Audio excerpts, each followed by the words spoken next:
कोकण म्हटले की आपल्याला आठवते ते म्हणजे सह्याद्रीच्या पर्वतरांगा आणि अरबी समुद्र यामधील हिरवाईने नटलेला भूभाग। कोकण म्हणजे स्वर्ग, कोकण म्हणजे रानमेवा, कोकण म्हणजे साधी भोळी माणसं। नमस्कार मित्रांनो, देवा मराठी चॅनलवर आपले स्वागत आहे।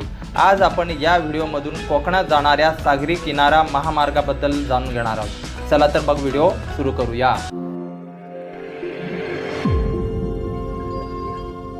मित्रांनो, मुंबई गोवा महामार्गाचे काम तर प्रगतीपथावर आहेच। आता या महामार्गाबरोबरच महाराष्ट्राला कोकणात जाण्यासाठी 2 महामार्ग मिळणार आहेत। रेवस रेड्डी कोस्टल हायवे या महामार्गामुळे कोकणातील पर्यटन स्थळांना चालना मिळणार आहे। अनोळखी पर्यटन स्थळे पाहता येणार आहेत। मित्रांनो, कोकणाला लाभलेल्या या सुंदर समुद्र किनाऱ्याच्या साक्षीने प्रवास करण्याची इच्छा पर्यटकांची असते, ती आता पूर्ण होणार आहे। कोकणातील 93 पर्यटन स्थळांना जोडणाऱ्या सागरी किनारी महामार्गाचे काम लवकरच सुरू होणार आहे। मुंबई ते सिंधुदुर्ग प्रवासादरम्यान किनारपट्टी जवळून हा महामार्ग जाणार आहे। त्यामुळे कोकणातील समुद्र किनाऱ्यालगतच्या पर्यटनाला चालना मिळणार आहे। तसेच प्रवासाचा वेगही वाढणार आहे। निसर्गरम्य परिसरातून हा मार्ग जाणार असल्यामुळे पर्यटकांना कोकणातील वैभव अनुभवता येणार आहे। तर मित्रांनो, हा सागरी किनारा मार्ग कसा आहे याबद्दल आपण थोडक्यात जाणून घेऊया।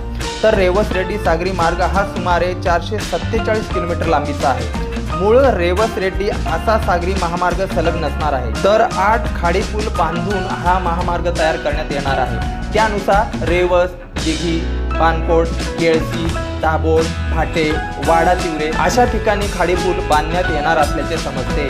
त्यामुळे पर्यटकांना कोकणचे सौंदर्य आणि समुद्र किनारे पाहत प्रवास करता येणार आहे। तर असा हा कोकणाचे सौंदर्य अनुभवता येणारा सागरी किनारा महामार्ग साधारणपणे 2030 पर्यंत पूर्ण होणे अपेक्षित असल्याचे समजते। तर मित्रांनो, या सागरी किनारा महामार्गामुळे कोकणाचे वैभव अनुभवता तर येईलच, परंतु अनेक अनोळखी पर्यटन स्थळे या महामार्गामुळे जोडली जाणार आहेत। त्यामुळे कोकण पर्यटनाला मोठी चालना मिळणार आहे। तर मित्रांनो, आज आपण या व्हिडिओमधून रेवस रेड्डी सागरी किनारा महामार्ग याबद्दल माहिती जाणून घेतलेली आहे। तर ही माहिती तुम्हाला कशी वाटली ते आम्हाला कमेंट बॉक्समध्ये कमेंट करून नक्की कळवा।